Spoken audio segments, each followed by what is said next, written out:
مگر مشرکین مکہ کو اعتراض تھا، اور وہ اعتراض کیا تھا؟ سورۃ النحل کی آیت 103 ہے، وَلَقَدْ نَعْلَمُ أَنَّهُمْ يَقُولُونَ إِنَّمَا يُعَلِّمُهُ بَشَرٌ لِسَانُ الَّذِي يُلْحِدُونَ إِلَيْهِ أَعْجَمِيٌّ وَهَذَا لِسَانٌ عَرَبِيٌّ مُبِينٌ۔ حضرت مولانا عبدالکریم پارغ صاحب کی غیر مطبوع تفسیر سے سنیے، مکہ کے مشرکین ہر طرح کے اعتراض قرآن اور صاحب قرآن پر کرتے رہتے، کبھی کسی ایک بات پر ٹھہرتے ہی نہیں۔ اب ایک اور نئی بات چلا دی کہ حضرت محمد صلی اللہ علیہ وسلم کو ایک آدمی یہ کلام سکھاتا ہے۔ جس آدمی کی طرف ان کا اشارہ تھا وہ عربی زبان بھی ٹھیک سے نہ بول پاتا تھا۔ ایک غلام رومی نصرانی تھا، مکہ میں تلوار بنانے کا کام کرتا تھا اور انجیل پڑھتا تھا۔ کبھی کبھی حضور صلی اللہ علیہ وسلم کی خدمت اقدس میں حاضر ہوتا تھا اور قرآن سنتا تھا۔ اس کا نام بلعام یا یعیس تھا۔ کبھی حضور بھی راستے سے چلتے چلتے اس کے یہاں ٹھہر جاتے تھے، بس مخالف لوگوں نے بدحواسی میں اس کے نام کی افواہ اڑا دی کہ یہ شخص محمد صلی اللہ علیہ وسلم کو سکھاتا ہے۔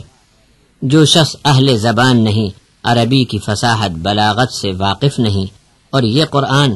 نہایت فصیح اور بلیغ ایسا کہ اہل زبان بھی اس کے سامنے عاجز، پھر ایک غیر فصیح شخص اللہ کے نبی کا معلم کیسے؟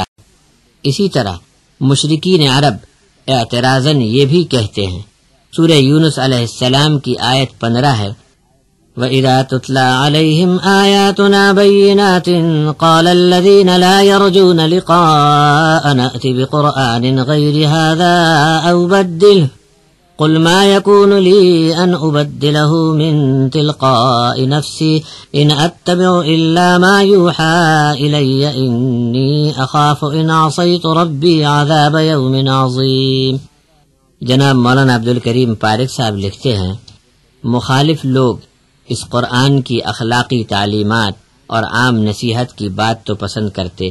لیکن ہر جگہ شرک کی مذمت، غیر اللہ سے دعا کی ممانعت، نظر و نیاز، سجدہ، رکوع، قربانی، اللہ تبارک و تعالی کے سوا سب کے لیے منع کرنا اور حرام و حلال کی قید لگانا، آخرت میں حشر و حساب کے وقت انصاف میں غیر اللہ کی مداخلت کو ناممکن بتانا، یہ سب باتیں انہیں اچھی نہیں لگتی تھیں، اس لیے کہنے لگے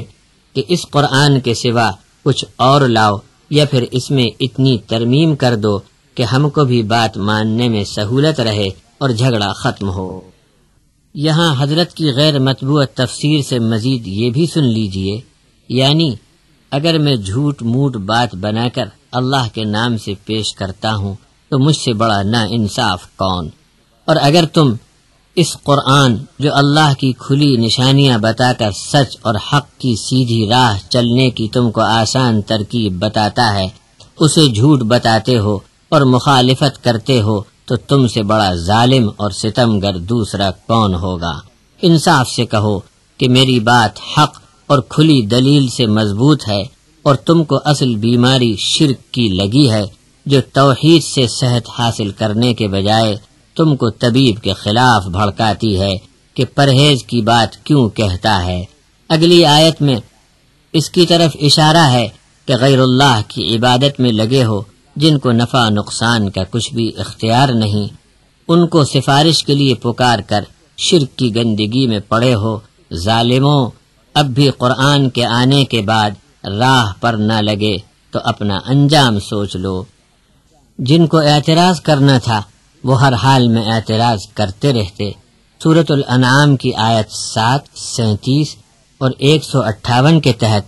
حضرت مولانا عبدالکریم پارغ صاحب کی تفسیر اس طرح ملتی ہے، قرآن مجید وحی کے ذریعے حضرت جبرائیل کے واسطے سے صاحب قرآن حضرت محمد مصطفیٰ صلی اللہ علیہ وسلم کے قلب مبارک پر نازل فرمایا گیا۔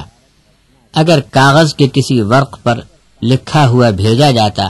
اور لوگ اسے ہاتھوں سے چھو بھی لیتے، تب بھی جو بد نصیب ضدی ہیں وہ یہی کہتے کہ یہ جادو ہے۔